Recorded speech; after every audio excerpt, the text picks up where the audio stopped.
If ever there was a man who left indelible marks on Ibadan's landscape in commerce, engaged in philanthropy and humaneness in the late 19th and 20th centuries, that man was Sanusi Adebisi Idikan. Saturday's special crew visited Idikan in Ibadan, where he built his house and also visited some monument within Ibadan, the capital of Oyo State.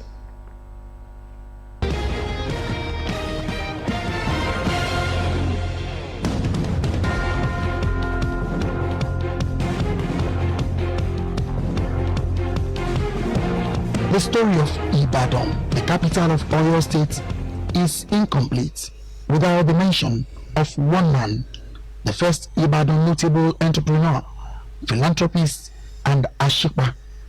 Sanusi Adebisi Giwa, popularly known as Adebisi Idikan, was born in 1882 in Ibadan during the reign of Are Latosa, the Baale of Ibadan, to Adeshina, and of a cloth weaver, a traditional Yoruba cloth maker who had migrated from Efalaye, Ijesha stock in present-day Ondo State. Adeshina had moved to Ibadan with his paternal half-brother Alabi and settled in Aremo in the household of Lamuse. Adeshina, while plying his trade of Ofi weaving, he was also spiritual consultant to Alaafin Atiba, who had betrothed his most precious daughter, Princess Ogboja, to him in recognition of Adeshina's great spiritual impact in his life. Adeshina got married to Ogboja and begot 3 children, Adetime, Adeoti, and Adebisi. Although Sanusi Adebisi was the last child, he started out hawking Ofi clothes with his siblings in Ibadan. He expanded to surrounding towns before the age of 18, became an instant success, and even retired his siblings from the business. Sanusi Adebisi was at a point one of the first set of Ibadan elites, perhaps if not the first person to ride a car apart from his hordes of horses. These and many other stories surrounding this man took the Saturday special crew to his much talked about house at Idikan in Ibadan. Idikan indeed was once the food capital of the Brown Roof's ancient city of Ibadan. He built this mansion in 1929 in Idikan, and it is still standing till today. The area is basically a full marketplace, so driving there is a bit of a hassle, but this crew did anyway. It is pretty spectacular, although it is not in a very big compound. His private mausoleum is at the back, and he is buried alongside some close family members and his 3 favorite horses. The upper area of the building has a bunch of rooms. The crew found some of the records of cocoa transactions, along with some of his personal clothing items. These things need to be preserved and displayed properly, as they are all collecting dust. Much of the house could use a tune-up as well. The building is solid, but it needs a facelift. In 1927. Because our Igbo to come up with our engineer Karu. House was built in 1927 by foreign contractors who built Makbo Oil. It negotiated with them on the day Makbo Oil Foundation was laid in 1925, but they could not finish it, and that's why the outer part of the house is different from other part.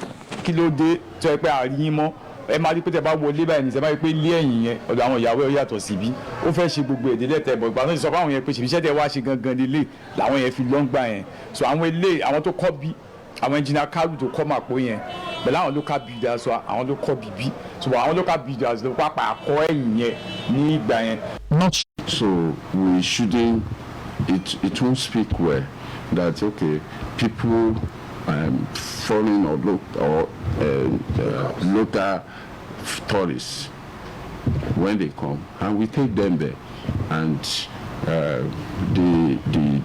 what they are seeing will not make them to invite others to come and see. This is what is left of one of the most fascinating people Ibadan has ever produced.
say we're free. Colonization is a thing of the past. Saturday Special Crew also took this same opportunity to revisit the Boas Tower located at Okeare, a historical landmark in Ibadan. It is a 60-foot tower that was built in 1936 in honor of Captain Robert Lister Boa. Well, I don't know the height of this tower, named after a foreign commissioner who settled here in Ibadan. It is called Boas Tower, and from where I'm standing, you can see the whole of Ibadan. What are those noticeable things you can see here are the old red roofs. I was told this is the highest peak where you can see the whole of Ibadan, and it's also beautiful for taking pictures. So it piqued my interest to come and see what it looks like and then take beautiful pictures. So climbing, what happened? What first came to your mind? Climbing this? It was difficult. I was tired, but then I think I understand, because we're trying to go really high, yes, so that I can see well. So it's a bit uncomfortable if you're not exercised or stuff like that. But so now you have seen Ibadan? Yes, I have. So what comes to your mind? The famous red roofs of Ibadan, and then the sun is so much, and then because we're higher up, then it's an old city, so I get to see a lot of historical sites from here. I see the stadium, I see the hospital, and etc. I'm told that there are 7 mountains in Ibadan, so I've been trying to spot them as well.